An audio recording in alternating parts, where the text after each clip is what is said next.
हजरत रूमी कहते हैं नौजवान ने जंगल में झोंपड़ी लगा ली।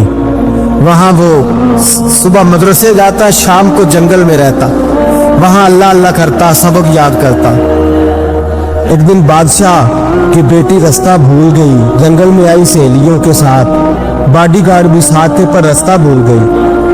खोती खोती शाम हो गई, ऐसी खोई कि जब रात गहरी हो गई तो आके उस नौजवान के पास रुकी और चिल्लाने लगी।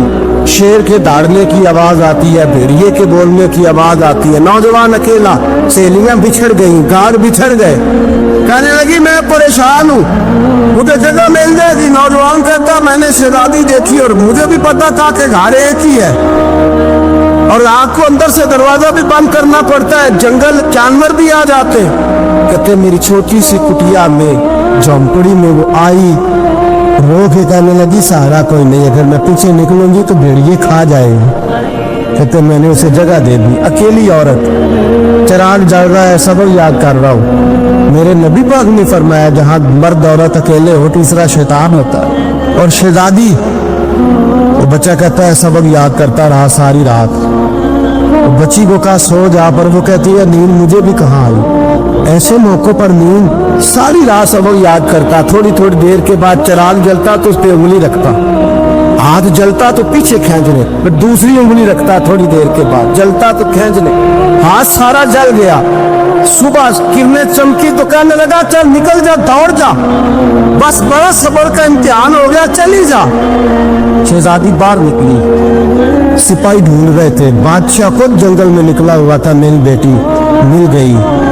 बादशाह तन्हाई में जाके कहने लगा बेटा मैं दुनिया को बताऊंगा कि मेरी बेटी खोई नहीं थी, सिपाही साथ ही थे। ये बड़ा मुश्किल होता है, बेटी तो भूल के भी रात कहीं रह पड़े तो लोग जीने नहीं देते, तो बेटा मुश्किल हो जाएगा मेरे लिए।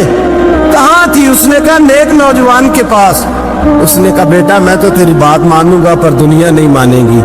अगर उस नौजवान ने किसी को बता दिया कि तू उसके पास थी तो फिर लोग मेरा जीना मुहाल कर देंगे। बेटा मैं मर जाऊंगा, मेरी मजबूरी ये है कि वो कहीं राज ना उगल दे वो नौजवान, उसे कत्ल करना पड़ेगा। औरत ने मिन्नतें की, उस बेटी ने कहा मेरे मौसम को मारोगे, रोई। और वो कहने लगा मैं बादशाह हूँ, मेरा अपना विकार है, मैं उसको छोड़ नहीं सकता। गिरफ्तार कर लाए सिपाही। वक्त तय हो गया सजा का। अकेले काल कोठरी में रखा गया, जो उसके खास एतबार वाले थे उनकी ड्यूटी लगाई। बादशाह ने बुलाया, पहले बिलम आया। औरत कहने लगी, बेटी कहने लगी एक दफा तो बुलाओ ना, एक सवाल बस पर्दे में रह के पूछना है और फिर जो आपका जी चाहे। मेरे मौसम को मारना तो है, तो मर्जी आपकी। सामने खड़ा किया, नौजवान पर्दे के पीछे, औरत खड़ी हो गई। बादशाह बीच बैठ गया। बीबी कहने लगी सारी रात बेदार मैं भी रही, सोया तू भी नहीं। वो जो तू चिराग के करीब हाथ लगा के जलाता था वो समझ नहीं आई। नौजवान रो पड़ा, कहने लगा क्या करूं, मैंने रसूलुल्लाह का दीन पढ़ा है, क्या करूं, मैंने हुजूर का दीन पढ़ा है।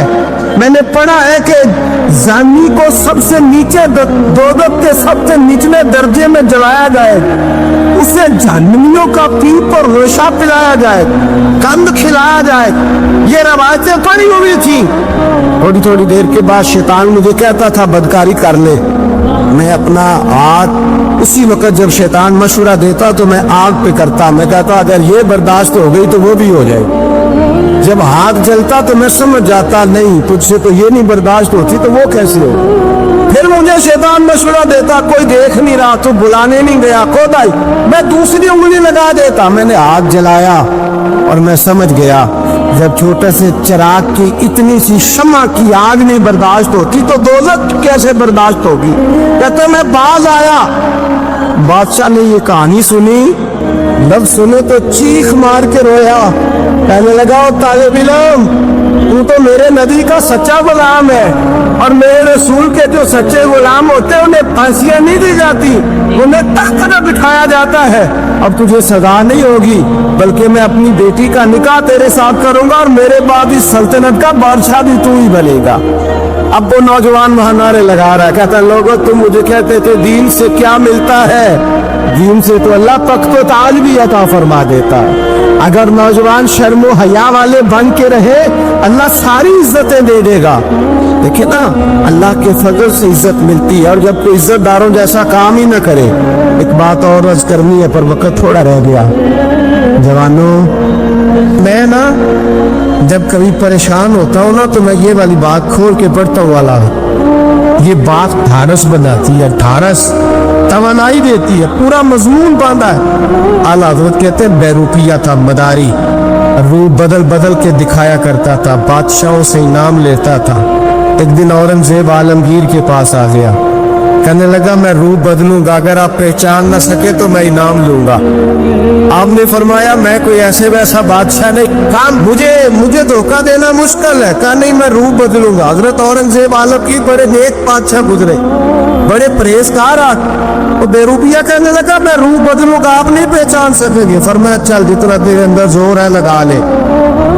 हजरत ने ऐलान किया कि मैंने फौजी भर्ती करने, 2 माह के बाद टेस्ट होगा। वो 2 महीने दौड़ता रहा, रंग रूप बनाता रहा, आया टेस्ट देने, 2-3 सिपाहियों का इम्तिहान लिया। उसकी बारी आई तो 10 रुपए दिए, कहने लगे तेरे आने जाने का कराया, मैंने तुझे पहचान लिया है। कुछ दिनों के बाद जाने लगे सफर पर, तो भिखारी आ गए खैरात मांगने। उसने भी सारे मुंह पर स्याही मल ली, कपड़े फाड़ लिए, सर के बाल मुड़ा लिए, पवे तक कटा ली, बदरंग होके आया। काश आगे किया तो हजरत ने 10 रुपए डाले, कहने लगे तेरे आने जाने का कराया मैंने पहचान लिया है। कुछ दिन गुजरे तो टीचर की जरूरत थी, उसने मूछें बड़ी कर ली, दाढ़ी नकली लगा ली, सर पे जिना कैप पहन ली, एक शेरवानी ले ली और हाथ में छड़ी पकड़ के आया। कहने लगा मैं उस्ताद हूँ, 2-4 बंदों का इम्तिहान लिया, उसकी बारी आई तो 5 रुपए दिए, 10 रुपए दिए, का तेरा किराया मैंने पहचान लिया। 2 साल गुजर गए, वो जब भी आता हजरत पहचान लेते। एक तो सफर पे जा रहे थे, बहुत बड़ा लश्कर था, जिहाद करने जा रहे थे औरंगजेब आलमगीर। तो देखा एक पहाड़ी है, पहाड़ी पे लोग जा भी रहे हैं, आ भी रहे। औरंगजेब आलमगीर पूछते लगे यहाँ क्या है? कहने लगे बाबा जी बैठे हैं, दुआ करते हैं, अल्लाह के नेक बंदे हैं। औरंगजेब कहने लगे यार, पुराने लोग सारे ही अल्लाह वालों को मानते, ये भी मुसीबत आई है जितनी नहीं आई है, सारे लोग ही मानते। कहने लगे जरा मैं दुआ न कराऊं, अच्छे काम जा रहा हूँ। औरंगजेब बादशाह थे, बादशाह लोग नाजुक मिजाज होते हैं। घोड़े से उतरे, बड़ी मुश्किल से पहाड़ी पे चढ़े, ऊपर गए तो लाइन लगी है, बाबा जी कार में बैठे। कहने लगे मैंने मिलना है, मैं औरंगजेब हूँ। उन्होंने कहा हमारा बाबा उस तरह का पीर नहीं कि अमीर आए तो रंग और हो, गरीब आए तो और हो, यहाँ अगर मिलना है तो लाइन में लग जाओ, सब एक जैसे हो। अब लाइन में खड़े हो गए, 50 आदमी आगे थे, कहते 51वां नंबर था। थक गया धूप में खड़ा खड़ा। जब मैं पहुंचा गार के दाने तो मैंने बाबा जी के चेहरे पे नजर डाली तो बड़ा नूरानी चेहरा, बड़ी खूबसूरत लबो लहजा। मैंने कहा मेरे जैसा आदमी भी पगड़ी बांध ले जो अच्छा लगने लग जाता है, बड़ा खूबसूरत अंदाज। कहते हो मैं उनके पास अत्ताहियात की हालत में बैठ गया। मैंने कहा हुजूर मैं जा रहा हूँ जिहाद करने, दुआ करना। बुजुर्गों ने हाथ उठाए, अल्लाह इसकी मदद फरमा, दीन को गलबा अता फरमा, इसे दीन का सच्चा पक्का सिपाही बना।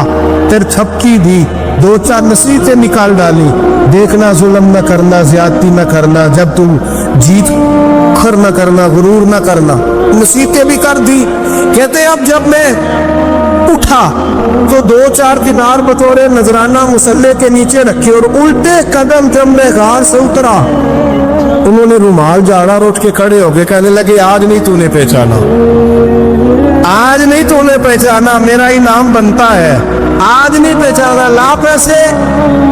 औरंगजेब कहने लगा यार तूने हद कर दी, कहाँ चढ़ा कहाँ खड़ा रहा, धूप में थक गया, कमाल कर दी भाई तूने। बता तू क्या लेगा, अब तू जल्दी बता, वो कितने लोग पीछे धूप में खड़े हैं, लश्कर सारा खड़ा है, क्या लेगा? उसने कहा सबसे कीमती हीरे वो है जो तेरे सर के ताज में लगे हुए, मुझे तेरा ताज चाहिए। और भाइयों सुनना और याद रखना, मेरे आला हजरत कहते हैं बादशाह ने सर के ऊपर से ताज उतारा, बहरूपिये के कदमों में रखा और कहने लगे ये ले, और ये तो तेरा मांगने पर मैंने दिया है ना, मैं वापस आता हूँ तो आना, मैं अपनी मर्जी से भी तुझे दूंगा। तूने औरंगजेब जैसे बंदे को धोखा दिया, आना मैं उस वक्त भी दूंगा। वो देख बस बात खत्म हो गई, हद हो गई। देखकर कहते हैं जब मैं पलटा ना वापिस, बहरूपिये ने आवाज दी, बादशाह ठहर जा। तो मैंने पलट के देखा तो कहने लगे ये अपना ताज ले जा, उठा और ले जा। मैंने कहा 2 साल बीत गए तुझे मेहनत करते, आज काबू आया तो ले जाओ। कहने लगा ले जा, मसला समझ में आ गया। मैंने कहा मुझे भी तो समझाना। कहते वो फूट फूट के रोया, उसकी आंखें बरस पड़ी, सैलाब की तरह आंसू बह निकले, तड़पा और रो के कहने लगा बादशाह मैंने झूठ मूठ रसूलुल्लाह की गुलामी इख्तियार की थी, झूठ मूठ की दाढ़ी, झूठ मूठ की पगड़ी, झूठ मूठ का फकर, मैंने झूठ मूठ नबी पाक का लिबास पहना है, तो तेरे जैसे बादशाहों के ताज मेरे कदमों में आ गए हैं। अगर मैं सचमुच रसूलुल्लाह का गुलाम बनूंगा तो अल्लाह क्या कुछ अता फरमाए, ना कितनी नेमतों से नवाजे। मेरे आला क्या फरमाते हैं, आला फरमाते फरिश्ते भी करते हैं ताजीम मेरी। कौन जी? अल्लाह। ऐसा अकीदा भी कम मिलेगा जो बरेली के इमाम का अकीदा है, ऐसा भी कम। कहते हैं फरिश्ते भी करते हैं ताजीम मेरी। क्यों? फरमाने लगे फिदा हो के उन पर ये इज्जत मिली। बगदाद के एक दरवेश आलिम थे, तो वो जब भी नमाज पढ़ाते ना तो किसी ताजर की 2 बीवियों के बारे में दुआ मांगते। तो जो है मेरी बात पर, नमाज पढ़ाते तो कहते अल्लाह उस ताजर की 2 बीवियों को अपनी खास रहमतें अता फरमा। एक दिन लोग उनके गिर इकट्ठे हो गए, कहने लगे बाबा जी बताएं तो सही वो बीवियां कौन थी जिनके लिए आप दुआ मांगते। तो फरमाने लगे मेरे शहर का एक ताजर था, बहुत बड़ा ताजर था, मालदार था पर बे औलाद था। उसे बगदाद से मुल्क शाम जाना पड़ता था तिजारत करने, और कई कई महीने उसे शाम के मुल्क में रहना पड़ता था। उसने इस तरह किया कि वहां भी एक शादी कर ली। तो जो है ना मेरी बात पर, क्या कर लिया उसने? दूसरी शादी करना मर्द के लिए जायज है, तीसरी करना भी, चौथी करना भी भैया के वक्त, मगर अगर इंसाफ कर सके तो। अगर चारों में हम ना आधा मसला सुनते हैं और आधा ही बयान करते हैं, अगर इंसाफ ना कर सके फिर उसके लिए 4 जायज, फिर वो एक ही रखेगा। तो अजीज दोस्त, दूसरा निकाह कर लिया, शादी हो गई। अब वो वहां कुछ ज्यादा वक्त गुजारने लगा, मालदार आदमी था, बीवी को मकान भी लेके दे दिया। अब वो देर से आता वापिस, और जब आता भी तो उसके वो वाले अंदाज ना होते जो पहले हुआ करते थे। अब बीवी से बड़ा जासूस भी कोई नहीं होता, उसको तो पहले पता चल जाता है कि माजरा क्या है, उसे बड़ी खबर होती है। तो उसने महसूस कर लिया कि बदले बदले से मेरी सरकार नजर आते। वो कहने लगी अब के जब आता जाता है तो इसके हालात कुछ बदले बदले से है, माहौल कुछ और है। उसने एक बूढ़ा आदमी जो उसका अजीज भी था और समझदार भी था उसको तैयार किया। कहने लगी अब के जब मुल्क के शाम जाए ना तो इसका पीछा करना और खबर करना कि कहाँ रहता है, कहाँ जाता है, क्या करता है। वो बूढ़े बुजुर्ग जो थे वो खातून के कहने पर कुछ उसने किराया भी दिया। वो उस ताजर के पीछे गए और वापस आके खबर दी। कहने लगे कि तो 2-3 साल बीत गए, इसने वहां भी शादी की हुई है, तुझे बताया ही नहीं। अभी भी बड़ी समझदार थी, हौसला मंद, जीरत, उसने शोर नहीं मचाया। उसने कहा कि मैं ना अब जब आएगा ना तो तरीके से बात करूंगी और पूछूंगी कि ऐसा क्यों किया। और ये भी उसने आके बताया कि अगर तेरे साथ निकाह के बाद उसे औलाद नहीं मिली तो औलाद वहां भी कोई नहीं, कि मुकम्मल तफसीलात। अब जब इस दफा खामद आया तो आते ही वो बीमार हो गया, कमजोर होने लगा।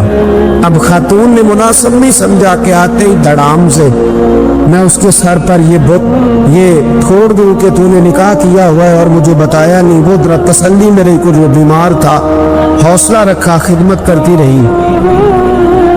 कुछ दिन गुजरे तो वो ताजर इंतकाल कर गया। फौत हो गए।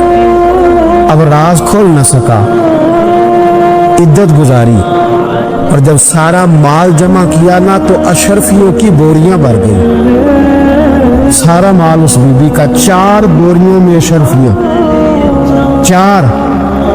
यहाँ तो पेट का दोज़ख है, माज़ अल्लाह भरता ही नहीं। हाल में मजीद, हाल में मजीद। वो जो कहते थे ना कि बस बाहर चला जाऊं और बाहर मैं कुछ थोड़े से पैसे कमा के 2-3 साल में लौट आऊंगा, फिर यहाँ आके कोई कारोबार करूंगा, वो गए हैं तो वापिस नहीं आए। वो जो कहते थे ना बस मैंने इतना सा कारोबार करना है कि मकान बन जाए, उन्होंने 4 मकान भी बना लिए हैं, लेकिन ब्रेक हल में मजीद की दौड़ है। अब 4 बोरियां उस औरत ने छुपाए रखी। कोई बंदा नहीं जानता बगदाद में कि मुल्क के शाम में ताजर की दूसरी बीवी भी है। जब वो फारिग हुई तो उसने उस बूढ़े जासूस को फिर बुलाया और 2 बोरियां ऊंट पे रखी, खुद भी साथ बैठी और मुल्क के शाम गई। अल्लाह अकबर। वो बुजुर्ग कहते मैं ऐसे नहीं दुआ करता। उसको जाके कहने लगी मैं अकेली वारिस नहीं हूँ, आधे की वारिस तू भी है। मैं अकेली वारिस नहीं, ये तक़सीम विरासत है। आधी की वारिस तू भी है, तो रख अपने पैसे। मुझे पता है उसने निकाह किया था पर मुझे बताया नहीं था, तो रख अपने पैसे, मैं तुझे दे रही हूँ। आधे तेरे हैं, आधे मेरे हैं। उसने नजर उठाई तो रो पड़ी। कहने लगी नहीं, अब ये सारे तेरे ही हैं। अगर तू अल्लाह से डरती है तो मैं भी रब से डरती हूँ। अगर तू मुस्तफ़ा करीम का कलमा पढ़ती है तो मैं भी उसी नबी की मानने वाली हूँ। तो हाँ बात क्या है, मेरा क्यों है सारा? तो वो खातून कहने लगी वो 2 साल 3 साल से मेरे साथ निकाह था और उसने बताया था मुझे कि मेरी बीवी भी है, और मैं गरीब थी तो मेरे वालिदैन को भी बताया था कि मेरी दूसरी शादी है। ये मकान उसने मुझे लेके दिया था, मेरे तमाम अखराजात वो पूरे करता था, नानो नफका का ख्याल रखता था। लेकिन अब के जब वो आया तो वो बीमार था। उसने मुझे बताया कि मुझे तबीब ने बताया है कि मैं शदीद बीमार हूँ, शायद बच न सकूं। तो कहने लगी वो मुझे कई लाख रुपए भी दे गया और जाते दफा मुझे तलाक भी दे गया, फारी कर गया। कहने लगा तू जहाँ चाहे मेरे बाद निकाह कर सकती है। और कहने लगा मैं चाहता था पहली बीवी को बता दूं, मौका नहीं बना और उसका दिल ना टूटे, बता नहीं पाया। लिहाजा वो मुझे ढेर सारे पैसे दे चुका है, सारा मेरा हिस्सा मुझे पहले से दे चुका है। मेरी बहन अब ये 4 बोरियों में से 2 मेरी नहीं बल्कि 4 की 4 ही तेरी है, तू ही इसकी हकदार है। तो बुजुर्ग कहते हैं मुझे बताओ जिनके अंदर इस किस्म के तकवे की झलक हो उनके लिए हर नमाज के बाद दुआ मांगनी चाहिए कि नहीं मांगनी चाहिए? हजरत उमर के ज़माने में ना एक नौजवान था, नेक था, मस्जिद जाया करता था रात को। तो मस्जिद जा रहा था तो रास्ते में एक औरत ने दावत गुनाह दी। इब्ने असाकर ने इसको लिखा है। नौजवान था, ख्वाहिशात थी, कुछ तबीयत मायन हो गई। अभी उधर जा ही रहा था कि किसी ने आयत पढ़ दी, वाली मन खाफ मकाम रब्बी जन्नतान, जो रब के सामने खड़े होने से डरेगा अल्लाह 2 जन्नतें देगा। वाकई डर गया वो, वाकई डर गया, इतना डरा कि बेहोश होके गिर पड़ा। बीमारी से लोग बेहोश होते हैं, पैसे डूब गए बेहोश होते हैं, बच्चे के गम में बेहोश होते हैं। सच बताओ कभी खौफे खुदा से भी बेहोश होता कोई देखा? हमारे यहाँ तो रोजमर्रा ही नहीं है भाई। और बड़ी बातें हैं बेहोश होने की, डरने की, गश खाने की। बेहोश होके गिर पड़ा। बूढ़े बाप को किसी ने बताया बच्चा बेहोश पड़ा है, उठा के घर लाए। घर ला के कहा बेटा क्या हुआ? नौजवान है, चढ़ती जवानी है, पर पाकीज़ा बड़ी है। कहने लगा अब्बा जी गुनाह की तरफ चला गया था, पर मैंने आयत सुन ली जो अल्लाह के सामने खड़े होने से डरेगा रब 2 जन्नतें देगा। मैं डर गया था, रब वाकई 2 जन्नतें देगा। बाप रो पड़े, अब्बा जी की आंखों में आंसू आए और कहा पुत्र अल्लाह बड़ा मेहरबान है, उसके बाद ये सच्चे हैं वाकई 2 जन्नतें देगा। उसने फिर एक चीख मारी और इस तरह की मारी कि उसकी रूह ही परवाज कर गई,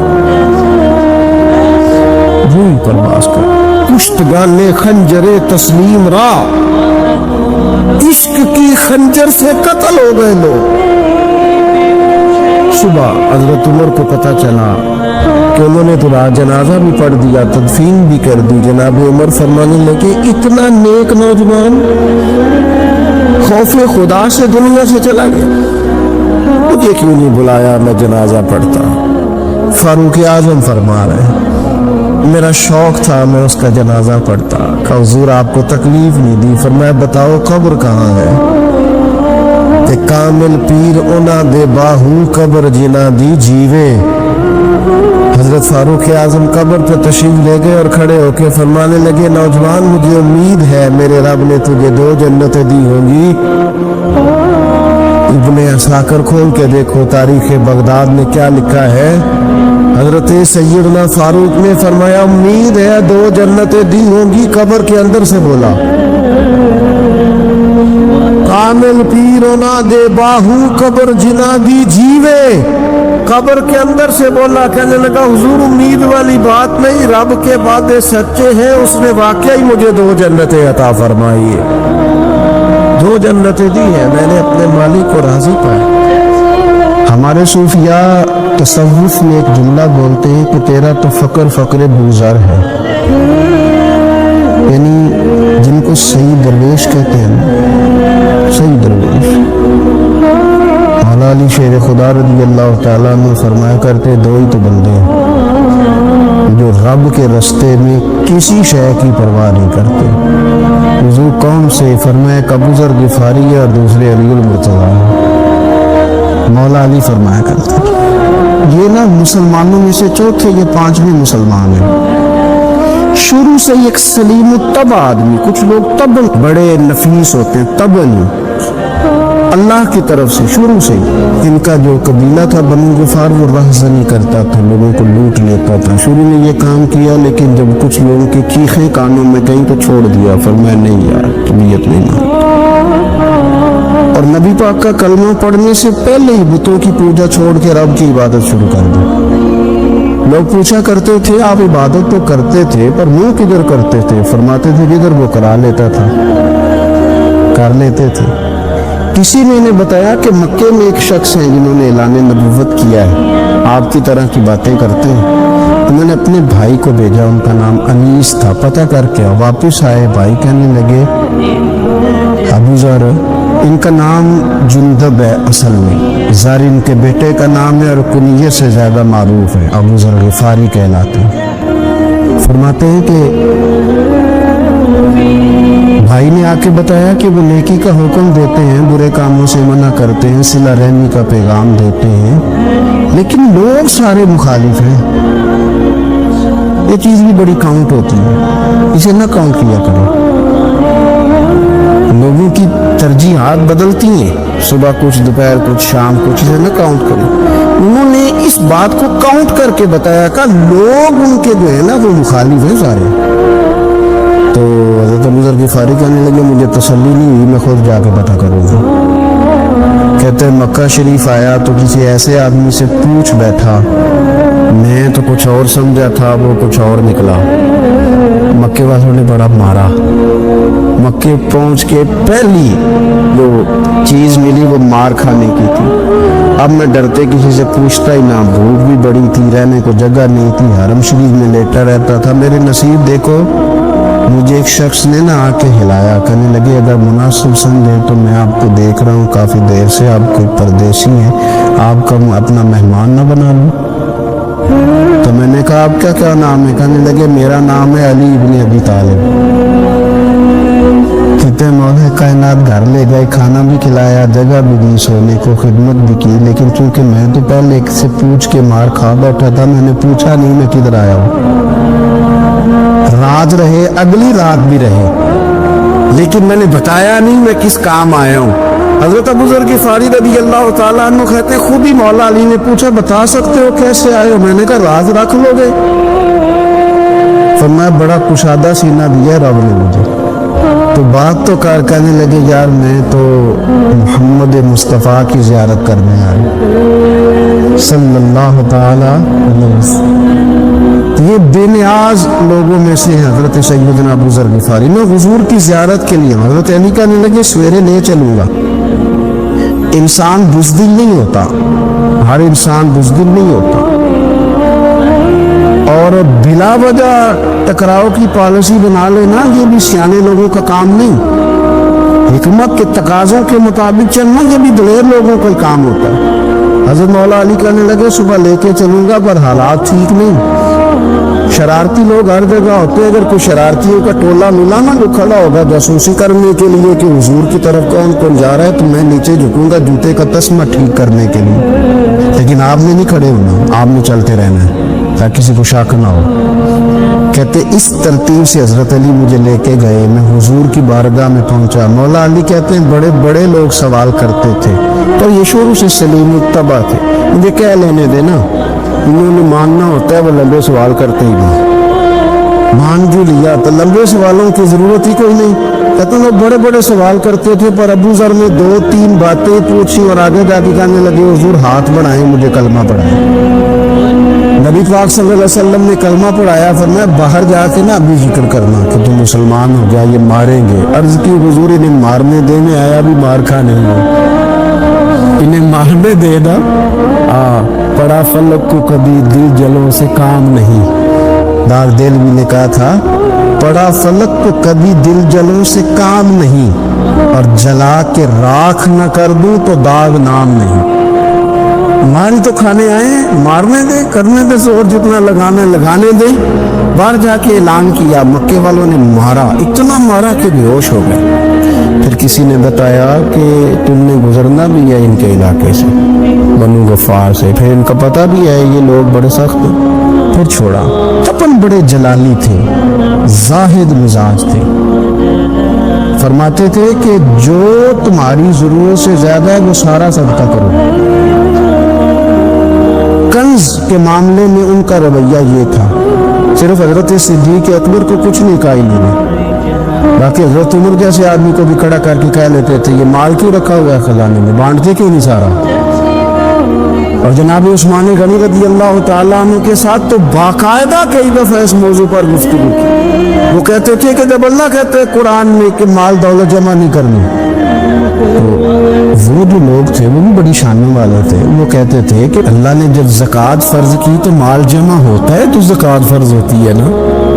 جب فطرانے کا کہا تو مال ہوتا ہے تو فطرانہ آتا ہے نا. تو آپ جو کہہ رہے ہیں وہ ٹھیک ہے پر آپ اعلیٰ بات کر رہے ہیں تقوی کی, سارا بانٹو.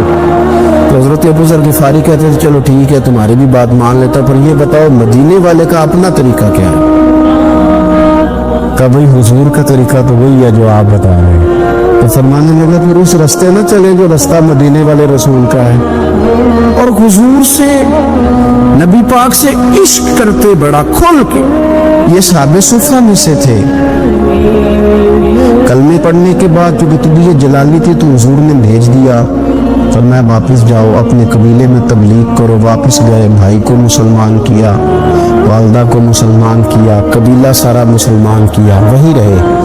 ہجرت مدینہ کے بعد آئے تبوک کے موقع کے قریب, اور حضور نے صحابہ صفہ میں رکھ لیا.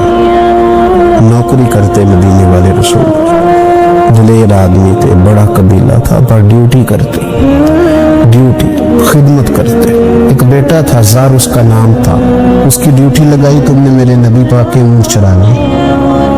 ڈاکو آئے تو صاحبزادہ اونٹوں کی اونٹنیوں کی حفاظت کرتے شہید ہو گیا. اور یہ انوکھا بندہ ہے جس نے شرط لگائی تھی کہ میں نے کالی سیاہ رنگ کی عورت سے شادی کرنی. انوکھا بندہ ہے. ایک بیٹی تھی, ایک بیٹا. بیٹا شہید ہو گیا. بیوی سے کہا تم نے نبی پاک کے گھر میں خدمت کرنی ہے, حضور کے گھر والوں, اور میں نبی پاک کی نوکری کروں گا. حضور کی خدمت کرتے, ہر وقت خدمت میں رہتے. اور حضور جب آتے نا, صحابہ صفہ میں یہ شامل تھے جو لوگ دین سیکھتے. حضور جب آتے تو سب سے پہلے آ کے حضرت ابو ذر غفاری کا پوچھتے. بلائیں اور جب بات کرتے حضور تو بار بار ان کو مخاطب کر کے بات کرتے. حضرت ابو ذر غفاری رضی اللہ تعالیٰ عنہ کا نبی پاک سے اتنا پیار کہ ہماری بھی مشکل حل کر دی. ابو داؤد شریف میں موجود ہے. ایک دن کہنے لگا یا رسول اللہ صلی اللہ علیہ وسلم اگر کوئی بندہ کسی سے پیار بڑا ہی کرے پر اس جیسے عمل نہ کر سکے, کوشش کرے کر نہ, لوگ ہمیں کہتے ہیں نا پیار بڑا عمل بھی تو کرو نا, بھی کرنا چاہیے پر انسان ہے نا, غلطی بھی تو ہو ہی جاتی ہے. اب ہم عمل نہیں کر سکتے تو تم ہمیں پیار بھی نہیں کرنے دو گے, مہربانی کرو پیار تو کرنے دو نا. حضرت ابو ذر غفاری نے کہا, ابو داؤد شریف میں موجود ہے, یا رسول اللہ صلی اللہ تعالی علیہ وآلہ وسلم حضور پیار بڑا کرے پر ان جیسے عمل نہ کرے تو حکم کیا ہے؟ تو حضور نے فرمایا پیار سچا کرے, اللہ قیامت کے دن جس سے محبت کرے گا نا اس کے ساتھ ہی دونوں کو اکٹھا فرما دے گا. حضرت ابو ذر نے فوراً کہا حضور پھر مجھے آپ سے بھی بڑا پیار ہے, رب سے بھی بڑا پیار ہے. فرمایا فکر نہ کرنا, جنت میں اکٹھے ہی جائیں گے. اتنی محبت رسول پاک کی ذات کے ساتھ. حضور کی نوکری کرنا, ایک دن خدمت کرتے کرتے سو گئے. حضور مسجد میں آئے پتہ کرنے کہ ابو ذر آرام کر رہا ہے, یہ بھی مزہ ہوتا ہے. خیال رکھنا اپنے درویشوں کا, کیا کھایا کیا پیا کہاں سوئے. حضور رات کو آئے سوئے ہوئے, فرماتے حضور نے میرا انگوٹھا ہلایا, میں اٹھ کے بیٹھ گیا, حضور بھی میرے پاس بیٹھ گئے. میں ابو ذر بڑا پیار کرتے ہو, سونے آپ کو پتہ ہی ہے. کہا یار تو بڑی نوکری کرتا ہے, ایک دن وہ بھی آئے گا جس دن تجھے میری مسجد اور میرے شہر سے جانا پڑے گا, پھر کیا کرو گے؟ تو اس کی حضور کسی کی طاقت ہے مجھے آپ کے شہر سے نکالنے, میں تلوار نکال لوں گا. نبی پاک نے فرمایا تلوار نہ نکالنا, جہاں تمہیں بھیجا جائے چپ کر کے چلے جانا. حضور کب تک؟ فرمایا جب تک اللہ تیری اور میری ملاقات نہیں کرا دیتا, یعنی وصال تک. یہ واحد شخص ہے کہ حضور کے وصال ظاہری کا وقت آ گیا تو فرمایا کوئی میرے ابو ذر کو بلاؤ. جب یہ آئے تو حضور لیٹے ہوئے تھے, یہ جھکے نبی پاک کی طرف, حضور میں حاضر ہو تو حضور نے پکڑ کے سینے کے ساتھ لگا دیا. میرے رسول پاک صلی اللہ علیہ وسلم کی خدمت میں ایک دفعہ عرض کرنے لگے حضور مجھے صوبے کا گورنر بنا دے. تو نبی پاک نے فرمایا ابو ذر میں عہدے پسند نہیں کرتا, تو تمہیں بھی میں کہتا ہوں عہدہ نہ لینا, تمہیں بھی کہتا ہوں عہدہ نہ لینا. فرمایا ابو ذر میں جو چیز اپنے لیے پسند کروں گا تمہیں بھی اسی کا مشورہ دوں گا. تم بندے اچھے ہو اور یہ کام تمہارے بس کا نہیں ہے. بڑے زاہد آدمی میرے رسول کریم صلی اللہ تعالی علیہ وآلہ وسلم ان کے بارے میں فرمایا جس طرح نبیوں میں حضرت عیسیٰ علیہ السلام میں, حضرت عیسیٰ لیکن نا انبیاء میں اللہ تعالیٰ نے ہر قسم کی عظمت نبیوں کو دی. جناب سلیمان علیہ السلام کا تو تخت بھی ہوا میں اڑتا تھا, جن تک تابع دار تھے. اور نبیوں میں حضرت عیسیٰ بھی ہیں جن کے پاس گھر بھی کوئی نہیں, شادی بھی کوئی نہیں کی, اینٹ سرانے رکھ کے تکیہ بناتے. ایک ان کے پاس کنگھی تھی اور ایک پیالہ تھا. دیکھیے جو بندہ نیک ہو نا وہ بھی نیک ہے, اللہ کے نبی ہیں. آپ اپنا تقوی مسلط نہیں کریں گے, جو وہ کر رہے ہیں وہ بھی مخلص ہو کے کر رہے ہیں. حکومتیں جو چلانی ہیں تو وہ کس نے چلانی ہے؟ اگر نیک بندے نہیں آئیں گے تو غلط لوگ آئیں گے, قوموں پہ ظلم کریں, وہ بھی اپنی جگہ ٹھیک ہے. لیکن یہ جو کر رہے ہیں یہ بات بھی اپنی جگہ بالکل ٹھیک ہے. ہم پتہ کیا کرتے ہیں, ہم چیزوں کو مسلط کرتے, ایک دوسرے پر مسلط نہیں کرے چیزوں. آپ جو کر سکتے ہیں, جو رستہ آپ کو صحیح لگتا ہے اختیار کر لیں, یہی تو ہمارے دین کا حسن ہے. یہ سارے رستے واضح کر کے ہمیں دکھاتا ہے. حضرت عیسیٰ علیہ السلام نے ایک دن دیکھا کہ ایک بندہ نا انگلیوں کے ساتھ اپنے بال سیدھے کر رہا ہے, تو آپ نے فرمایا یار کنگھی کے بغیر بھی کام چل سکتا ہے, کنگھی بھی خیرات کر دی. دیکھا ایک بندہ ہاتھ کا تکیہ بنا کے لیٹا ہے, تو فرمایا اینٹ بھی دے دو کسی کے کام آ جائے. ایک دن دیکھا کہ ایک بندہ نا جو چلو میں پانی پی رہا ہے, فرمایا پیالہ بھی رہنے دو, اس کے بغیر بھی کام چل ہی جاتا ہے. جناب عیسیٰ کا یہ زہد تھا. میرے نبی پاک علیہ السلام نے فرمایا جس نے جناب عیسیٰ کا زہد دیکھنا ہو وہ میرے ابو ذر غفاری کو دیکھے. इनको देखिए, ये दुनिया में जनाब ईसा के ज़ुहद के मुताबिक चलते फिरते, सारी जिंदगी दौलत को, माल को पसंद नहीं किया। जहाँ रहते थे एक गवर्नर साहब ने 300 दिनार तोहफे में भेजे। तो एक होता है ना, बंदा कहता नहीं नहीं जरूरत नहीं। हुजूर सैयद आलम सल्लल्लाहु अलैहि वसल्लम ने हज़रत उमर से फरमाया था कि खुद बखुद आगे मैं कबूल कर लूँ अल्लाह की तरफ से। लेकिन इनका रंग फकीरी वाला था और थोड़ा अनोखा था। 300 दिनार आए तो फरमाने लगे उसे जाके कहो तुम्हें कोई और बंदा नहीं मिला धोखा देने के लिए, मेरे घर ही माल भेज दिया है। फरमाने लगे मेरे पास गधा है सवारी करने के लिए, मेरे पास बकरियां हैं दूध पीने के लिए, मेरे पास एक चादर इजाफी है सामान में से। मैं तो डरता हूँ कि रब कहीं उस चादर के बारे में सवाल न पूछे, और तुम हो कि मेरे पास ये लेके आए हो। हजरत उस्मान गनी के पास जाके कहा करते कितना लोगों के पास पैसा आ गया है, हर बंदे के घर में माल है, ये क्या हो रहा है, लोगों से क्या खर्च करें गरीबों पे। उस्मान गनी फरमाने लगे तुम्हें तो खुश होना चाहिए कि मेरे दौर में लोग खुशहाल हो गए। आप फरमाने लगे नहीं, वो वाला रंग ज्यादा बेहतर है जो मदीने वाले ने इख्तियार फरमाया, क्योंकि कच्चा रंग ललारी वाला चढ़दा ते लैंदा रहिंदा इश्क तेरे दा रंग मोहम्मद, जदों चढ़ जाए फिर नहीं लैंदा। आपकी तबीयत के अंदर दौलत से बेजारी, हजरत अबू दरदा, हजरत अबू मूसा अशरी, हजरत अबू हुरैरा रदी अल्लाह ताला अन्हु, ये समझ ले उनके क्लास फेलो थे, उनके साथ पढ़ा था इन्होंने। हजरत अबू ज़र गिफारी इन पर भी जलाल करते हैं। आप यकीन करें कि तबीयत ना ऐसे कैफ में आ गई इनको पढ़ के। इनको पढ़ा जब कुछ दिनों से तो कुछ अनोखा, ये अनोखी वजह है, सारे जमाने से निराले हैं। ये बंदे कौन सी बस्ती के यार अब रहने वाले हैं, ये किस तरह के लोग हैं, क्या सोच है। हजरत अबू दरदा रज़ी अल्लाह ताला अन्हु के घर के करीब से गुजरे तो हजरत अबू दरदा मकान बना रहे थे। क्या जुमला कहा, तड़प गई रूह। फरमाने लगे अबू दरदा तुझसे मुझे ये उम्मीद नहीं थी यार। फरमाया क्या हुआ। फरमाने लगे अब तेरा मकान बनाने के लिए भी अल्लाह के बंदों की पुश्तों पर ईंटें रखी जाएंगी। तेरा मकान बनाने के लिए रब के बंदों की पुश्तों पर ईंटें तेरे लिए। हज़रत अबू दरदा ने गर्दन झुका ली। फरमाया यार जहाँ तू है ना तो बिल्कुल ही ठीक कहता।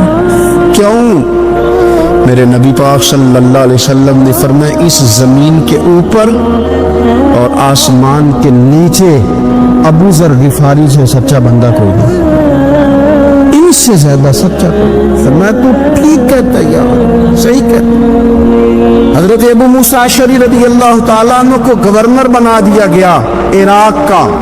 हजरत अबू मूसा अशरी सहाबा में एक बड़े जलील कद्र सहाबी है, और उनकी अज़मतें, रिफ़तें, बुलंदियां क्या कहना, बड़ी गहरी दोस्ती थी। लेकिन जब वो गवर्नर बन गए ना तो आपने फरमाया बस भाई तूने उहदा ले लिया, ये बंदे को ठीक नहीं रहने देती थी, अब तू उहदे में चला गया। बड़ी मुद्दत के बाद मुलाकात हुई हजरत अबू मूसा अशरी के साथ। वो दौड़ के आए हजरत अबू ज़र गिफारी के गले मिलने, मेरा भाई मेरा भाई। फरमाया पीछे हट जा, मैं नहीं तेरा भाई, तू गवर्नर है, मैं गरीब आदमी हूँ, अपना काम कर। फिर दौड़ के आए। फरमाया अबू ज़र तू मेरा भाई है यार, इकट्ठे पढ़ते थे हुजूर।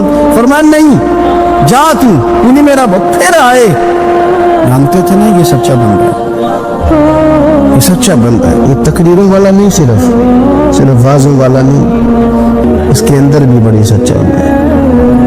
करीब आए, आके कहा यार तू मेरा भाई है, मेरे सीने लाग। फरमाने लगे तो तीसरी बार आया है, मोमिन है, मैं मुंह नहीं मोड़ सकता, पर पहले मुझे बता गवर्नर बनने के बाद तूने मकान कितने बनाए, बाग कितने लगाए, चक्कियां कितनी लगाई, कितने तूने चीजें बनाई हैं, पहले बता। तो कभी मूसा अशरी ने उनका हाथ पकड़ा, रोने लगे। कहने लगे जिस महबूब से तूने तरबियत ली है मैं भी उन्हीं का नौकर हूँ, इन कपड़ों में मैं इराक गया था, मेरे हाथ भी वही है। کیا بات کرتا ہے تو میرے وہی ہے، مجھے بتا اگر یہ عہدے خدمت کے ہم نہیں لیں گے تو پھر کیا ظالموں کو دیں گے، غیروں کو دیں گے؟ نہ کر کچھ نہیں بنایا۔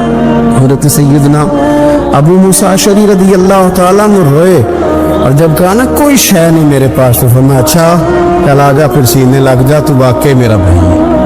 پھر حضرت ابو ذر غفاری نے محبت فرمائی، وہ درویشی، وہ فقیری، وہ سادگی، وہ نورانیت، وہ دل کے ساتھ اندر۔ ہمارے تو بہت سارے لوگ ہیں جو کہتے ہو کہاں لے جانا ہے مال، کیا ضرورت ہے مال کی، ہر وقت مال کی مخالفت کرتے ہیں، لیکن دل ان کا کہتا ہے کہ آئے صحیح کسی طریقے سے، پہنچے صحیح۔ حضور نے فرمایا بعض لوگوں کی زبانیں شہد سے زیادہ میٹھی، دل بھیڑیے سے زیادہ خطرناک۔ اوپر سے کہہ کچھ رہے ہیں، اندر حالات کچھ اور ہیں کہ چینی لے جاؤ، اور 5 آنے کا بڑا کچھ آیا کرتا تھا اس زمانے میں، اکٹھی چینی اور پتی لے جاؤ اور گھر میں چائے پیو۔ کہتے اتنی دیر ہوئی تو عشاء کی اذان ہو گئی، اور جب مؤذن نے اذان پڑھی اور میں نے 5 آنے بڑھائے تو بابے نے لپیٹ کے مجھے دیے، کہنے لگے میں تو تجھے اچھا آدمی سمجھا تھا، تو نے مجھے کیا سمجھ لیا؟ میں نے اچھا سمجھ کے دکھڑا سنایا اور تو مجھے کیا سمجھ بیٹھا؟ یہ آرزو کرم اور میں آپ سے کروں، یہ بھیک اس کو دیجیے جس کا خدا نہ ہو، یہ بھیک اس کو دیجیے جس کا خدا نہ ہو۔ ہاں کیا رکھ اپنے پیسے۔ اور کہتے ہیں پھر میں نے اس بابے کو دیکھا، اس نے جوتے اتارے اور ٹھنڈی گھاس پہ اس نے اللہ اکبر کہہ کے نماز کی نیت باندھی، اور کہتے ہیں جب وہ سجدے میں گیا تو میں محو حیرت تھا، اور جب بابا اتحیات پہ بیٹھا تو میں رو رہا تھا۔ میرا دوست کہنے لگا کیا ہوا؟ میں نے کہا آج مجھے سمجھ میں آیا ہے، ایاک نعبد و ایاک نستعین، آج بات سمجھ میں آئی ہے، آج سمجھ میں ایاک نعبد و ایاک، یہ آج مسئلہ سمجھ میں آیا ہے۔ کہتے ہیں اس بزرگ نے سلام پھیرا اور کہنے لگا تو ابھی گیا نہیں؟ میں نے کہا بابا میں تیرے جلوے دیکھ رہا ہوں، میرا تحفہ قبول کیوں نہیں کیا؟ تو کہتے ہیں بابا رو پڑا۔ کہنے لگا بیٹا اگر 5 آنے مانگ کے کھانے ہوتے تو میں رات کو سردیوں میں مزدوریاں نہ کرتا، اپنے پیسے گھر لے جا، میرا رب مجھے محنت کے ساتھ اتنا دیتا ہے کہ میں بیٹیاں بھی پال لیتا ہوں اور روٹی کھا کے سوتا ہوں، تو جب مجھے اللہ نے محتاج نہیں کیا تو میں محتاجی کیوں دکھاتا؟ پھر کہتے ہیں میں ساری زندگی اس کو دعائیں دیتا رہا، خدارا خوددار بنو، خوددار بنو، خوددار بنو۔ حدیث پاک سنی حضرت ابو امامہ بن سہل بن حنیف رضی اللہ تعالیٰ عنہ حدیث کے راوی ہیں۔ اس حدیث کو امام نسائی رحمۃ اللہ تعالیٰ علیہ نے نقل کیا ہے۔ ارشاد فرماتے ہیں کہ اطراف مدینہ کے گاؤں میں سے ایک عورت بیمار ہو گئی، مدینے کے ارد گرد گاؤں تھے، ان میں سے ایک عورت بیمار ہو گئی، بڑی مفلس تھی، غریب عورت تھی۔ نبی پاک صلی اللہ علیہ وسلم اکثر اس کے بارے میں دریافت کرتے کہ بتاؤ اس بوڑھی اماں کا کیا حال ہے۔ ہمارے ہاں بھی خبریں آتی ہیں اخباروں میں، پوچھا جاتا ہے، لیکن کب؟ جب کسی بڑے آدمی کو کھانسی بھی لگ جائے، فلاں صاحب کو زکام ہو گیا اور ان کو فوری طور پر فلاں جگہ منتقل کر دیا گیا اور سیاسی اور سماجی سرگرمیاں انہوں نے معطل کر دی، تو یہ خبر سب جگہ بریک ہوتی، اس کو فوری طور پر آگے بڑھانے کی کوشش کی جاتی۔ ایک غریب عورت ہے، مجبور ہے، اور مدینے کے نہیں، مدینے کے اطراف میں جو گاؤں ہیں ان گاؤں کے رہنے والی ہیں، اور اس کے نصیب دیکھو، اس کا مقدر دیکھو، ہر جگہ مدینے والے معبود کے تذکرے۔ وہ کتنی نصیبوں والی عورت ہے جس کے بارے میں حضور کئی دفعہ پوچھتے کہ اس بیمار کا حال بتاؤ۔ بظاہر اس کا کوئی سیاسی، سماجی، مالی قد کاٹ نہیں، لیکن یوں لگتا ہے کہ اس کا قد حضور کی تیمارداری کی برکت سے جب نبی پاک نے اس کا پوچھا ہوگا تو یوں لگتا ہے اس کا قد آسمانوں کے برابر چلا ہوگا، آسمانوں کے برابر چلا گیا ہوگا۔ रसूल करीम अलैहिस्सलाम बार बार पूछते, और जब उसके ज्यादा बीमार होने की खबर आई तो हुजूर ने फरमाया अगर विसाल हो गया तो मुझे खबर करना। सहाबाए किराम फरमाते हैं रात को विसाल हुआ, रात के वक्त ही गुस्ल कफन करके उसे मदीना शरीफ लाया गया। लेकिन जब मालूमात की गई तो हुजूर बज़ाहिर आराम फरमाए, हुजूर आराम कर रहे हैं। सहाबा ने मुनासिब नहीं समझा कि नबी पाक अलैहिस्सलाम को तकलीफ दी जाए। सरवरे कायनात सल्लल्लाहु अलैहि वसल्लम को जगाना मुनासिब न समझा। लोगों ने नमाज जनाजा पढ़ा, उसको दफन कर दिया। हुजूर ने सुबह पूछा मुझे खबर क्यों नहीं दी? बड़े जनाजे होके गुजर गए, बड़े लोग थे जो चले गए, लेकिन ये कितनी नसीबों वाली है कि हुजूर ने फरमाया मुझे बताया क्यों नहीं?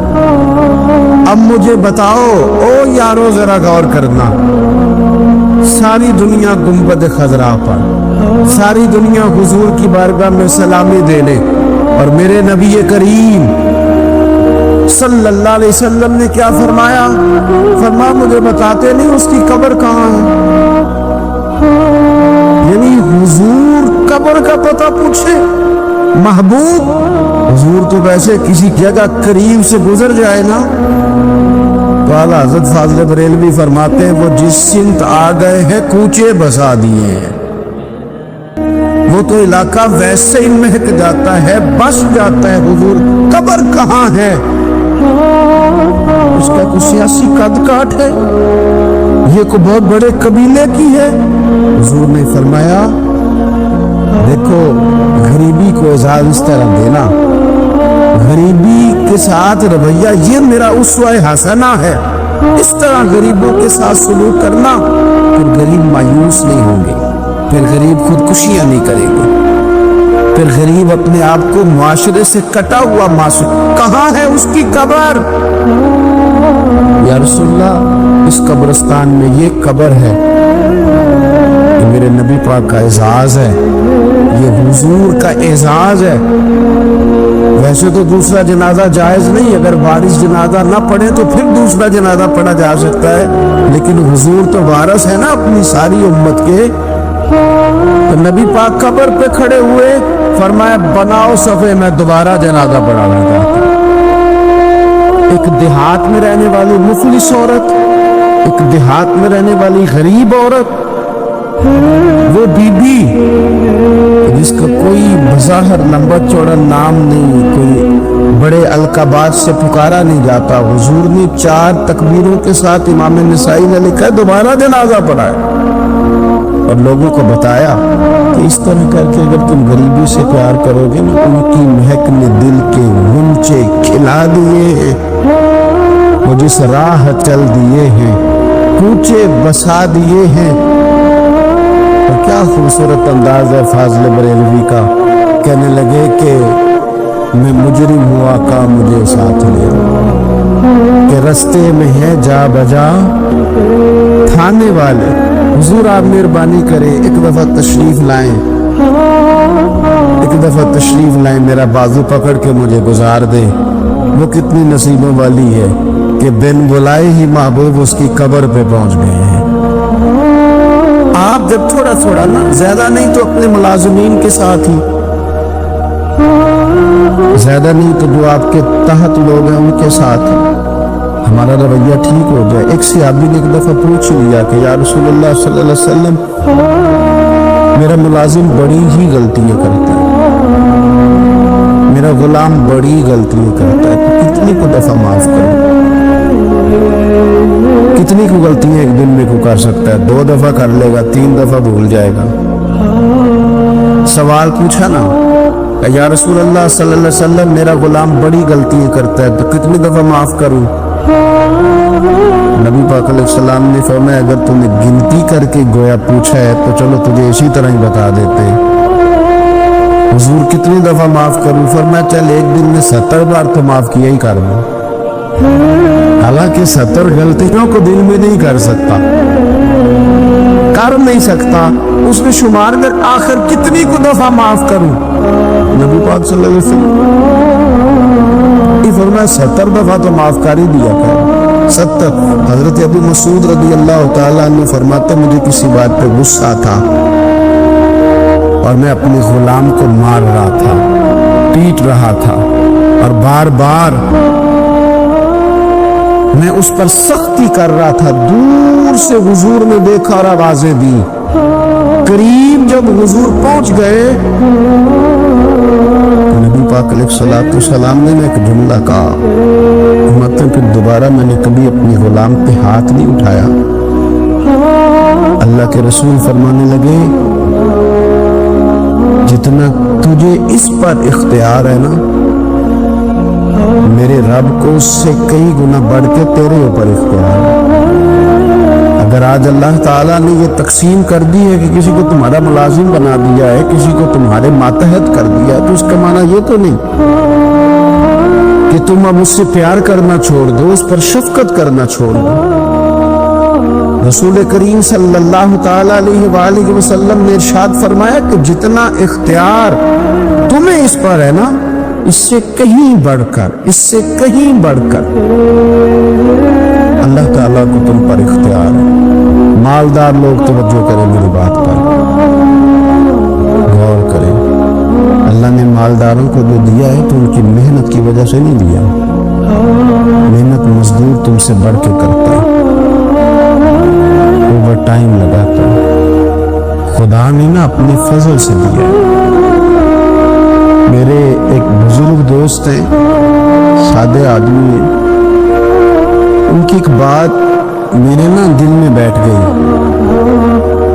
سادے لوگوں کی بات ہے، سادی سی، میں کوئی یہ نہیں آپ کو کہہ رہا کہ یہ کوئی قرآن و سنت کا معاملہ ہے، لیکن ہمارے جو سادے لوگ ہوتے ہیں نا دیہات کے، کئی دفعہ وہ سبق بڑا عمدہ پڑھاتے ہیں، تو کسی شخص کے ساتھ ان کا کوئی تھوڑا بہت اس کے ساتھ مدد کا رشتہ تھا، اس سے کچھ پیار کرتے تھے، کسی وجہ سے ناراضگی ہو گئی تو کسی نے ان سے کہا کہ اب چھوڑ دیں، آپ کا اس نے اتنا دل دکھایا، تو کہنے لگے نہیں میں چھوڑوں گا نہیں، میں دیتا رہوں گا۔ کیوں؟ کہنے لگی اس لیے کہ میرے دل میں بات بیٹھ گئی ہے کہ پتہ نہیں اللہ تجھے نصیبہ نہ دے گا، تو یہاں سے کوئی کھا جائے، کسی کی مدد ہو جائے۔ آپ کے ہاں اگر ماتحت کچھ لوگ ہیں، آپ کو کسی کی مدد کرنی پڑتی، تو اگر آپ کا یہ ذہن بن گیا نا کہ میں صاحب ہوں اور میں انہیں دیتا ہوں اور میری وجہ سے کام چلتا ہے، میری تنخواہ سے چولہا جلتا ہے، تو آپ نے بڑی چھوٹی سوچ پیدا کر لی، اب کمزور ہو گئے۔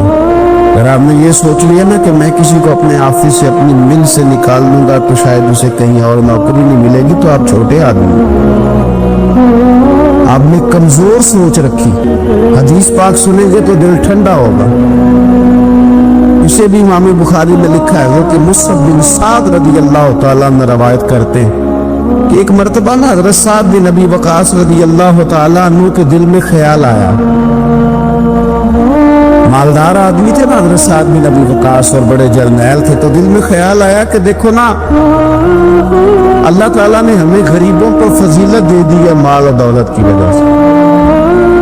خیال آنا آتا ہے نا، دیکھو جی مطلب میرے پاس پیسے ہیں، مجھے اللہ نے دیا ہوا ہے، خیال آ گیا۔ حضرت مصعب بن سعد رضی اللہ تعالیٰ عنہ فرماتے ہیں ان کے دل میں خیال آیا، دل میں خیال آیا کہ دیکھو اللہ نے پھر ہمیں فضیلت والا بنایا، تو اسی لیے اللہ نے ہمیں پیسے دیے، اللہ نے ہمیں کچھ بنایا ہے تو پھر ہی اللہ نے دولت زیادہ دی ہے نا۔ تو فرماتے ہیں نبی کریم صلی اللہ تعالی علیہ وسلم نے ان سے فرمایا یاد رکھو تمہیں نا تمہارے کمزور اور غریب لوگوں کے وسیلے کی وجہ سے روزی دی جاتی ہے، تمہیں امیروں تمہیں جو نوازا جاتا ہے نا تو یہ غریبوں کے صدقے، ضعیفوں کے صدقے، کمزوروں کے صدقے، یہ ان غریبوں کے صدقے تمہیں نوازا جاتا ہے اور پھر تمہارے ذمے لگایا جاتا ہے کہ تم نے زکوٰۃ دینی ہے، تم نے صدقات دینے ہیں، تم نے ان پر خرچ کرنا، تمہیں ان کے صدقے ملنا، ان کے صدقے۔ ایک سوچ یہ ہے کہ اللہ نے مجھے مال دیا تو کسی وجہ سے دیا ہے، اور ایک سوچ یہ ہے کہ میری فیکٹری میں پتہ نہیں کون سا غریب لوگ ہے جس کی وجہ سے فیکٹری چل رہی ہے، ایک سوچ یہ ہے کہ پتہ نہیں میرے آفس میں کون سا ایسا شخص ہے جس کی وجہ سے نظام چل رہا ہے، اور ایک سوچ یہ ہے کہ میں جاگیردار ہوں تو پتہ نہیں کون سا کسان ہے جو میرے پاس کام کرتا ہے تو اس کی وجہ سے اللہ مجھے بھی روزی دیتا ہے۔ نبی پاک صلی اللہ علیہ وسلم نے امیروں کو یہ سوچ بنانے کا کہا کہ یہ سوچ بناؤ کہ ہمیں رب جو دیتا ہے وہ کمزوروں کو صدقے دیتا ہے، وہ غریبوں کو صدقے دیتا ہے۔ اگر یہ ذہن بن جائے، لیکن نا یہ کاریگر ہے اور یہ اچھا نظام چلانے والا ہے، ایڈمنسٹریٹر بہت اچھا ہے، مینیجر بڑا اچھا ہے، یہ نکل گیا تو خرابی ہوگی۔ ایک ذہن یہ ہے، اور اگر ذہن یہ بن جائے کہ یہ بندہ غریب ہے، یہ مجبور ہے، یہ تنگ دست ہے، اس کے چھوٹے چھوٹے بچے ہیں اور مجھ سے تنخواہ لے کے جاتا ہے تو اس کا کام چلتا ہے، اگر یہ چھوڑ کے چلا گیا نا تو ہو سکتا ہے جو اس کے ذریعے رزق آتا ہے وہ نہ آئے۔ اگر یہ ذہن سازی بنے تو میرا خیال ہے کوئی بھی امیر آدمی کسی غریب کو رسوا نہیں کرے، پھر کوئی بھی کسی کے لیے اس طرح کے لفظ ادا نہیں کرے گا کہ جس کے اس کی عزت نفس مجروح ہو۔ ہم اگر یہ تھوڑا تھوڑا کر کے رویہ اپنے دلوں کے اندر پیدا کرنا شروع کر دیں اور تھوڑی تھوڑی محبت کو بڑھانے لگے تو آہستہ آہستہ ہمیں محسوس ہوگا کہ ہم کوئی ظرف کو اونچا لے گئے ہیں، ہمارے دلوں کو اللہ نے نرم کر دیا ہے۔ ہمارے ہاں نا سوسائٹی میں کچھ سیاسی سماجی لوگ ہیں، ان کی سفارش چلتی ہے، جو نامی گرامی ہوتے ہیں، جو علاقے کے معروف لوگ ہوتے ہیں، جو اشراف اپنے آپ کو سمجھتے ہیں، قبیلوں کا بڑا جانتے ہیں۔ تو یاد رکھیے کہ اگر تو وہ قبیلے کے بڑے اس طرح بنے ہوئے ہیں کہ وہ لوگوں کے ساتھ پیار کرتے ہیں تو پھر تو ان کا اجر زیادہ ہے، لیکن اگر وہ بڑے بنے ہیں اور اس رنگ میں بڑے بنے ہیں کہ وہ تکبر میں آ گئے، اس رنگ میں بڑے بنے ہیں کہ انہوں نے غلط سیاستیں کی ہیں، انہوں نے قوم کا مال کھایا ہے، وہ اس طرح سے اقتدار کے ایوانوں تک پہنچے ہیں کہ انہوں نے پھر کچھ نہیں دیکھا کہ مجھے کچھ خریدنا پڑ رہا ہے کہ کچھ بیچنا پڑ رہا ہے۔ غلط طریقے سے وہ لوگ آگے آگے سیاسی بن گئے، سماجی بن گئے، لوگ سلوٹ کرنے لگ گئے۔ کچھ بیچارے غریب ایسے ہیں کہ جن کو کوئی 1 کلو چینی بھی ادھار نہیں دے رہا۔ تو اب بظاہر اس غریب کو مایوس نہیں ہونا چاہیے، اس کو شریعت یہ نہیں کہتی کہ تو کمزور پڑ گیا اور تو کہے گی شاید میں تو بیکار ہی معاذ اللہ دنیا میں آ گیا، کوئی نام نہیں جانتا، کوئی قد کاٹ نہیں، کسی اونچی کرسی پہ بٹھایا نہیں جاتا، کبھی میرے گلے میں پھولوں کا ہار نہیں ڈالا جاتا، کوئی میرے آنے پر کھڑا نہیں ہوتا، میں بھی کوئی سیاسی سماجی ہوتا، میں بھی کوئی مال و دولت والا ہوتا۔ یہ سٹیٹس کی کمزوری بعض غریب لوگوں کو کمزور کر دیتی، ذہنی طور پر پریشان رہنے لگتے ہیں۔ اور کچھ لوگ ہمارے ہاں یہ زیادتی بھی کرتے ہیں، وہ کہتے ہیں سارا پنڈ مر جائے، ماڑے دے بچے تو چودھری بھی نہ بننا۔ تو میں کہا کرتا ہوں یہ مایوسی ہے، یہ آپ نے غلط بات کی، یہ تو اللہ کے نظام قدرت میں بات ہے، رب جب چاہے جس کو چاہے جہاں چاہے اپنے فضل سے پہنچا دے۔ آپ حدیث پاک سنیں گے اور اس حدیث پاک کے جو خوبصورت پہلو ہیں اس پر آپ غور کریں گے۔ حضرت سیدنا سہل بن سعد انصاری رضی اللہ تعالیٰ عنہ فرماتے ہیں نبی پاک علیہ السلام کی خدمت میں حاضر تھے تو ایک شخص قریب سے گزرا، تو حضور نے اپنے پاس بیٹھے ہوئے ایک شخص سے فرمایا اس کے بارے میں تیرا کیا خیال ہے؟ تو اس نے عرض کی حضور یہ بڑا لوگوں میں معزز آدمی ہے، بڑا اس کا اکرام ہے۔ ہوتے ہیں نا لوگ سیاسی ہیں، سماجی ہیں، بڑی اتھارٹی رکھتے ہیں، بڑے سردار ہیں، بڑے چودھری، حضور اس کا بڑا مقام ہے۔ اس نے دلیل دی کہ یا رسول اللہ اگر یہ کسی جگہ پیغام نکاح بھیجے گا تو اس کو رشتہ دے دیا جائے گا،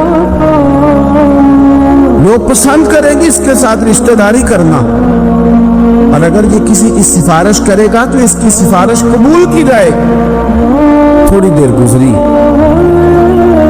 رسول کریم صلی اللہ تعالی علیہ وآلہ وسلم کے قریب سے ایک دوسرا آدمی گزرا تو حضرت سہل بن سعد رضی اللہ تعالیٰ عنہ فرماتے ہیں کہ نبی پاک علیہ السلام نے اسی پاس بیٹھے ہوئے شخص سے فرمایا کہ اس شخص کے بارے میں تیرا کیا خیال ہے؟ ایک تو وہ تھا نا جس کو تو نے چودھری سمجھا، چیئرمین سمجھا، بڑا مالدار سمجھا، اور تو نے کہا کہ کیا بات، پیغام نکاح دے تو اسے رشتہ فوراً ملے گا، اور اگر یہ سفارش کرے تو قبول کی جائے گی، تو یہ جو غریب آدمی گزرا اس کے بارے میں؟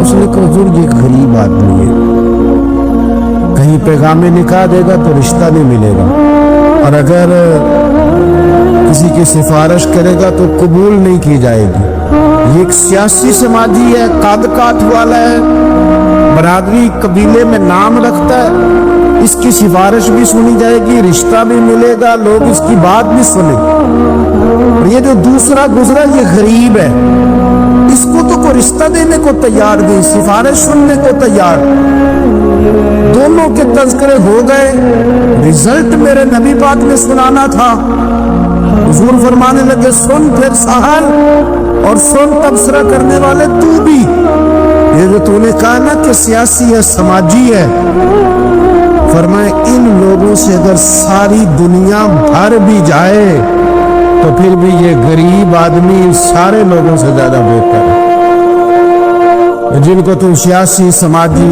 چودھری بڑے جانتے ہو نا، یہ ایک غریب ہے، تنگ دست ہے، بظاہر تم اس کو منہ نہیں لگاتے، لیکن اگر ساری دنیا ان لوگوں سے بھر جائے تو یہ جو غریب آدمی ہے یہ پھر بھی ان سے زیادہ فضیلت والا ہے۔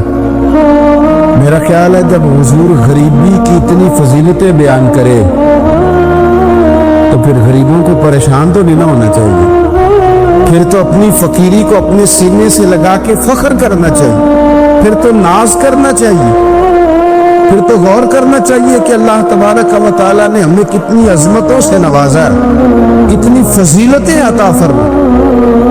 لوگوں کو جب سمجھایا جاتا تھا نا حضور کے زمانے میں، نبی پاک صلی اللہ علیہ وسلم کے زمانہ مبارکہ میں جب سمجھایا جاتا تھا، حضرت سیدنا ابو عبد الرحمن رضی اللہ تعالیٰ عنہ بیان کرتے ہیں کہ میں حضرت عبداللہ بن عمر بن عاص رضی اللہ تعالیٰ عنہ کی بارگاہ میں بیٹھا تھا تو کچھ لوگ آئے، انہوں نے آ کر کے اپنی غریبی کی شکایت کی، انہوں نے کہا نہ ہمارے پاس کوئی سواری ہے، نہ ہمارے پاس کوئی سامان ہے، نہ کوئی ہمارے پاس خرچہ ہے، ہم بڑے مسکین لوگ ہیں جی، بڑے غریب، کچھ باتیں کرتے ہیں نا لوگ مایوس سی، غریب لوگ ہیں تو جملوں کے اندر مایوسی ٹپکتی ہے، کچی بات، کچھ بھی نہیں جی، کیا جینا ہے ہمارا، کچھ بھی نہیں، مشکل سے گزر اوقات ہوتی ہے۔ اور خدا کے بندو، جن لوگوں کا آخرت پر یقین ہو اور تربیت حضور کے اسوہ نور سے لی ہو، اس طرح کی کمزور باتیں نہیں کرتے۔ وہ حضرت مولا علی شیر خدا سے کسی نے کہا کہ آپ نے مال کیوں نہیں کمایا، چلو حلال ہی کما لیتے، تو حضرت مولا علی فرمانے لگے مال حرام ہو تو عذاب ہوتا ہے، حلال ہو تو حساب ہوتا ہے، حرام ہو تو عذاب ہے، حلال ہو تو حساب ہے، ہم دونوں کام ہی نہیں کرتے، ہم حلال بھی اکٹھا نہیں کرتے، وہ عذاب نہ ہو تو حساب تو اس کا بھی دینا ہی پڑے گا، ہم یہ کام ہی نہیں کرتے۔ تو کچھ لوگ حاضر ہوئے حضرت عبداللہ بن عمر بن عاص کی بارگاہ میں، اور انہوں نے آ کر کے عرض کی حضور نہ سواری کوئی، نہ کوئی خرچہ، نہ کوئی رہنے کو جگہ، نہ ہمارے پاس کوئی اور سہولیات۔ حضرت عبداللہ بن عمر رضی اللہ تعالیٰ عنہ فرمانے لگے بڑے پریشان ہو، ایک بات نہ کر لوں تم سے؟ غریب کہنے لگے حضور کر لیں۔ فرمایا اگر تم چاہو تو میرے پاس آ کے رہ جاؤ، جتنی چیزیں تم نے کہی ہیں نا اللہ میسر کرے گا، تمہیں دیں گے۔ اور فرمانے لگے اگر تم کرو نا صبر، اگر تم کرو صبر اور اپنی اس غریبی پہ راضی ہو جاؤ، اپنی اس فقر پر تم اگر راضی ہو جاؤ، صبر تمہیں آ جائے، تو پھر سنو میرے نبی پاک صلی اللہ تعالی علیہ وسلم کو فرماتے سنا ہے کہ فقیر لوگ امیروں سے 40 سال پہلے جنت میں چلے جائیں گے۔ اگر تو تم جو مایوسی بتا رہے ہو وہ تم سے صبر نہیں تمہیں ہونے دیتی تو آ جاؤ، تمہیں مال دیتے، اور اگر تمہیں صبر آ جائے اور تم فقیری میں جینا سیکھ جاؤ، اس غریبی اور سادگی کو تم سینے سے لگاؤ اور مایوسی چھوڑ دو، تو پھر نہ میں نے حضور سے خود سنا ہے کہ غریب لوگ امیروں سے 40 سال پہلے جنت میں جائیں گے۔ اب تم بتاؤ کہ